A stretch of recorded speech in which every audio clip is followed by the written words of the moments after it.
카지노 결말에 대해서 큰 논란이 생긴 부분이 있었습니다. 차무식이 자기 금고를 턴 사람을 양정팔이 아니라 빅보스라고 착각했다는 주장이었는데요. 가능성이 전혀 없는 해석이라고 볼 수는 없지만 드라마를 자세히 들여다보면 차무식이 그런 착각을 하지는 않았을 거라는 단서가 있었습니다. 정황만 놓고 보면 차무식의 금고를 털어간 사람이 빅보스라고 생각할 수 있는 상황이긴 하죠. 존을 보내서 공항에서 차무식을 바로 납치하려고 했었잖아요. 차무식은 존의 얼굴에 상처가 많은 것을 보고 빅보스가 존을 보내 차무식을 잡아오라고 했다는 것을 바로 눈치챘습니다. 존은 빅보스의 폭력에 굴해서 어쩔 수 없이 차무식을 잡으러 온 것 같은 느낌이었는데요. 여기서도 논란이 생길 만한 부분이 있는데 그건 다음 영상에서 다루도록 할게요. 차무식은 존을 피해 도망가면서 바로 금고를 확인하러 갔는데요. 여기서 금고가 완전히 털린 것을 보고 크게 상심한 모습이었습니다. 존이 자기 뒤를 쫓고 있었고 집으로 가보니 금고가 털려 있었다. 이런 흐름만 놓고 보면 빅보스가 부하들을 시켜서 차무식의 금고를 털어버렸다고 생각할 수 있죠. 하지만 이어지는 차무식의 도주 장면을 보면 차무식이 의심하고 있는 사람은 빅보스가 아니라 양정팔이라는 느낌이 더 강하게 들어요.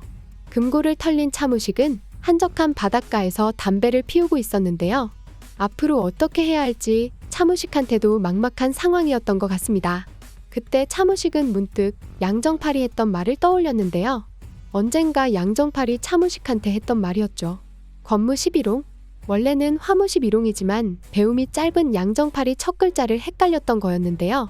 그런데 오히려 의미상으로 더 직접적인 표현이 되는 느낌이었습니다. 꽃이 열흘 동안 붉을 수가 없다. 열흘 지나면 벚꽃이고 개나리고 간에 다 돼진다. 돈과 권력이 허무하다는 뜻의 고사성어였죠. 이게 차무식의 인생을 의미하는 것 같은 느낌이었습니다. 여기서 차무식은 그 이야기를 하는 양정팔의 비열한 표정을 떠올렸는데요. 양정팔의 이야기만 떠올렸을 뿐이고 차무식이 실제로 금고를 털었다고 생각하는 사람은 빅보스라고 주장하실 수도 있을 것 같습니다. 하지만 금고가 털린 것을 확인했고 거기서 도망친 차무식이 양정팔이 했던 말을 생각하면서 양정팔의 비열한 표정을 떠올리는 장면이 이어지는 걸 생각하면 차무식이 자기 금고를 털어간 사람으로 양정팔을 의심하고 있다고 해석할 수 있을 것 같은데요. 차무식이 은신처로 몸을 숨긴 다음에 바로 양정팔과 이상구한테 연락하지 않았던 것도 그런 이유겠죠. 그러다가 장준의 연락을 받고 나서야 몸을 움직여야겠다는 생각에 양정팔과 이상구를 불러들였던 것 같은데요. 자기 금고가 털렸다는 것을 눈치채지 못한 척하고 두 사람을 유인했던 거죠. 사실 두 사람을 부른 게 아니라 양정팔만 부른 게 정확한 팩트인데요.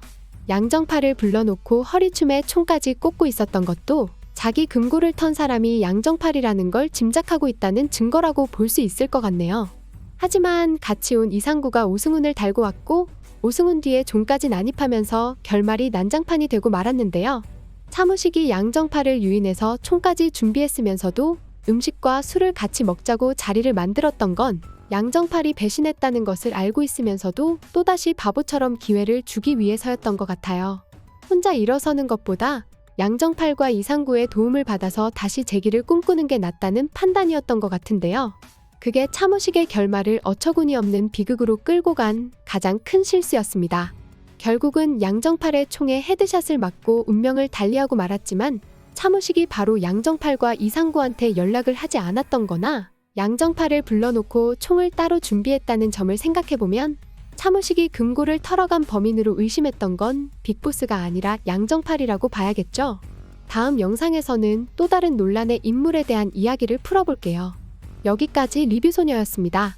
구독 꾹 해주실 거죠?